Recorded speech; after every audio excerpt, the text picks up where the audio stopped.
Hello, my dear friends, students. Listen, we are going to discuss certain important topics in theory of machines from Unit 1. Okay, so what is meant by a kinetic path? So we'll be discussing all the links, everything else in this. Okay, so kinetic path means it is a joint that is being made of two or two links which have actually relative motions between them. Okay, so what are the practical examples? We can see that we have it as a crank and connecting rods. We discussed piston and engine cylinder. See in the above slider crank mechanism, what happens? Your link 2, you can see it is rotating. Okay, with respect to link 1, it will be having it as a revolute or a turning path. It's turning, right? Links 2, you can see that 3 and 4, 2 and 3, 2 comma 3 and 3 comma 4 constitute the turning paths. Okay, because we do have a relative turning motions. And link 4 actually, what it is?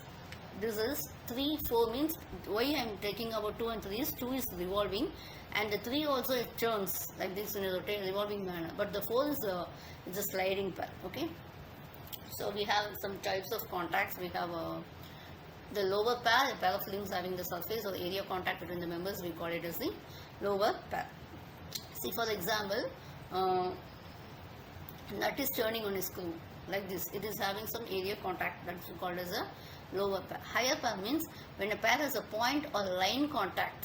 Okay, for example, a wheel rolling on a surface area. It's not only area, it's actually a point or line contact. Okay, that is cam mechanism. We can have a ball or roller mechanisms and everything else. We call it as a higher pair. Okay, and closed pair, that's terms of constraints. Based on that, we have closed pair means when the elements are held together mechanically, we call it as a closed pair. Okay, so it's some models we can have it as closed pair. Actually, we can also call it as the screw or helical pair or whatever it is. Okay, so this closed pair, how it will be, you can say it as when two links are held together mechanically, we call it as a closed pair. All lower pairs are being closed pairs, because when the nut is moving around, what will happen? It will be within, mechanically they are held together. They can only be broken and it can be taken out. Okay, unclosed pairs means when the links of a kinematic pair are not held together mechanically, we call it as unclosed pair. For example, a cam and follower. There's because the contact between is maintained with the force of gravity or force of spring, anything else.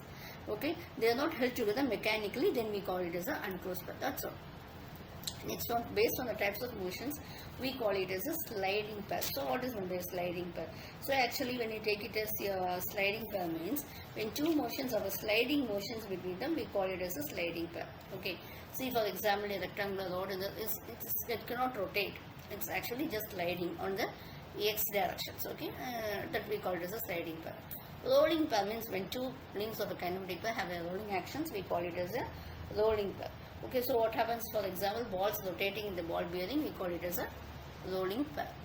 Next one is a kinematic chain. So what is actually a kinematic chain? So a kinematic chain is a combination of kinematic pairs in which each link forms a part of the kinematic pair, and the relative motion between the links is either completely constrained or it can be successfully constrained. Okay, so kinematic chain is having 4 links, we call it as a simple kinematic chain. If it's having more than 4 links, we call it as a combo kinematic chain. It's actually an assembly of links in which the relative motions of the links is possible, and the motion of each link I have given in bold, it will be definite. It will be this way only. Okay, mechanism.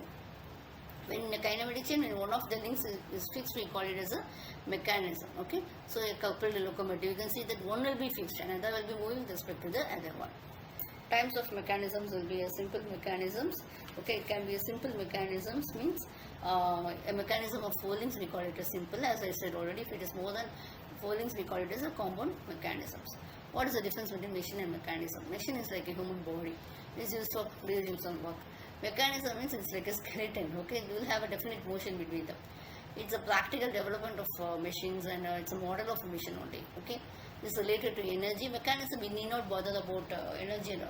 See, if you take it to the knee, what is it? The energy transmission or work done, anything, how it is earning out of the elements we have, how it is moving. Okay, so this machine is concerned about links and also many links, both are same. Okay, machines transform energy, while the mechanism is only regarding the movement. So next one is inversion of a mechanism. We get as many mechanisms as a number of links. Okay, by fixing its different links in turn. The process of obtaining mechanisms by fixing the different links with the same kinematic chain turn by turn. We call it as the inversion. Okay. That's we call it as an inversion mechanisms. Okay. By fixing different kinematic, we obtain by fixing different links in a kinematic chain. Summary means except the original mechanism, all of the mechanisms we call it as the inversions. Okay. The inversion does not change the motion. See, you can see the examples. You can see, right?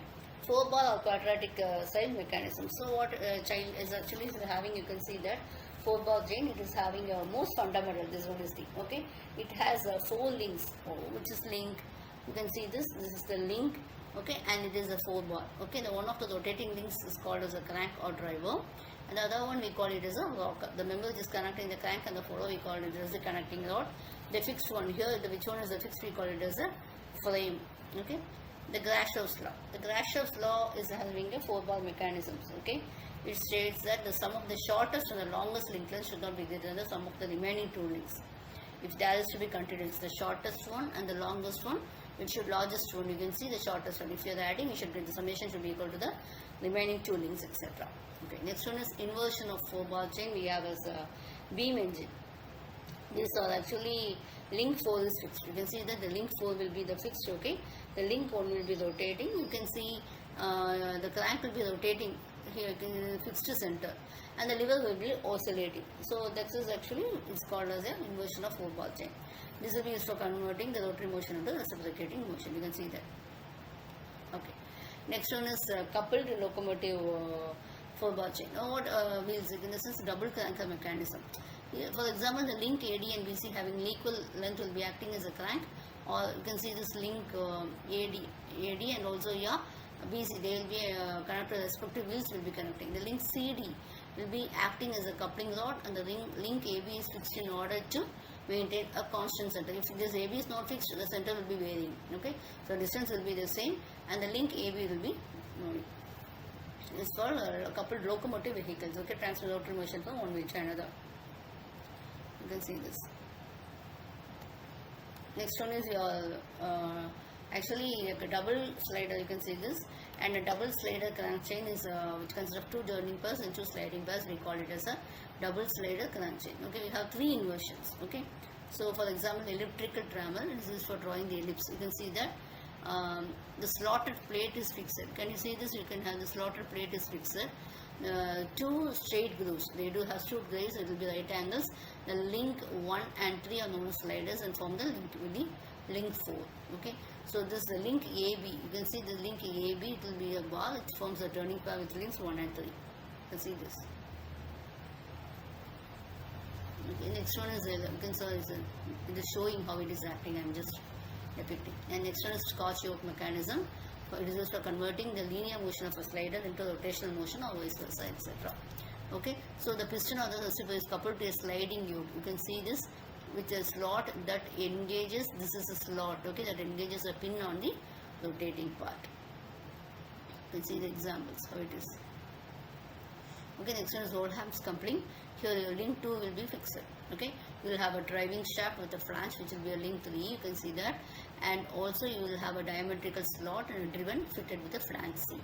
This whole will be making a link 1. Okay, the slots will be at right angles to each other. You can see that the slots will be at right angles to each other. Okay, Oldham's coupling. That's diagram I depicted. Thank you.